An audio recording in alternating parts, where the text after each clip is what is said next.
Ano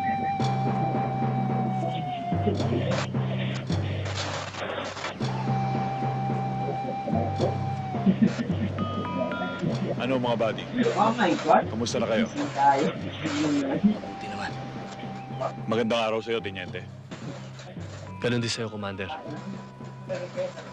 Mabuti naman at nakarating kayo sa lugar na ito na maluwalhati. Commander, nais ko ipaalam sa'yo na makabubuti siguro magkaisa tayo tungo sa kapayapaan. Ayaw din namin na labanang ito. Labag din sa kalooban namin na makita ang kapwa Pilipino nagpapatayan. Katulad ninyo, naghahangad din kami ng kapayapaan. Pero kayo at ang mga Kristiyano ang dahilan ng kaguluhan dito sa Mindanao. Ang Mindanao ay para sa mga Muslim, at kayo, alam niyong lahat na marami ng dayuhan ang nagtangka na sakupin ang bayang ito. Pero hindi sila nagtagumpay. Ngayon, nakalulungkot na isipin. Kapwa Pilipino pa nagiging kalaban namin mga Muslim. Bakit? Dahil kinakamkam ninyong mga Kristiyano ang lupaing ito. At yan ang aming pinaglalaban. Ang maibalik ang bawat lupang kinamkam ng mga Kristiyano sa mga Muslim. Kayo, ikaw, Teniente, ano ang inyong pinaglalaban? Wala kayong dahilan para tugisin kami para mga hayop sa aming mga sariling lupa. Wala kayong dahilan para patayin kami. Samantalang kami, ano? Nasa amin ang lahat ng dahilan para pagpapatayin kayo.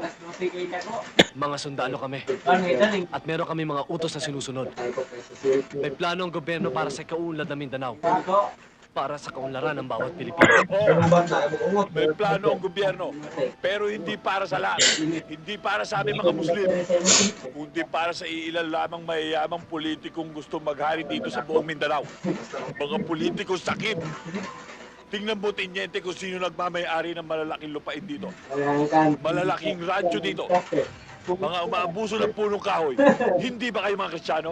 At ang kapatagan, pinamumugaran ng mga Kristiyano. At kami mga Muslim, nasa kabuntukan. Ultimong kaning isusubo na lang namin ay inaagaw pa ng gutom at hayok ng mga Kristiyanong politiko. Buddy, hindi ito personal na labanan ng mga Kristiyano at mga Muslim. Ito'y labanan ng mga prinsipyo.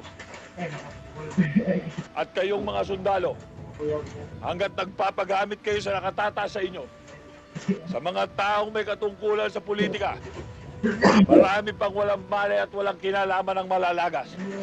Teniente, kaya kami bumaba at nakilahok sa usapang pangkapayapang ito ay upang maparating namin sa gobyerno kung anong dahilan kung bakit kami nakikipagdigmaan sa inyo. Makakaasa ka. Sige, naka-record na ako na.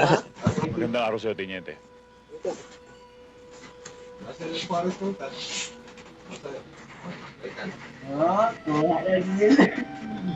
Buddy, tandaan mo, manos na tayo. Sinagip mo ang buhay ng pamangkin ko, tinabla ko ang buhay mo. Pero sa susunod, kung magkakaroon man uli ng digmaan at magkrus ang ating landas, Tanang ilpiran niya. magkalaban pa rin tayo.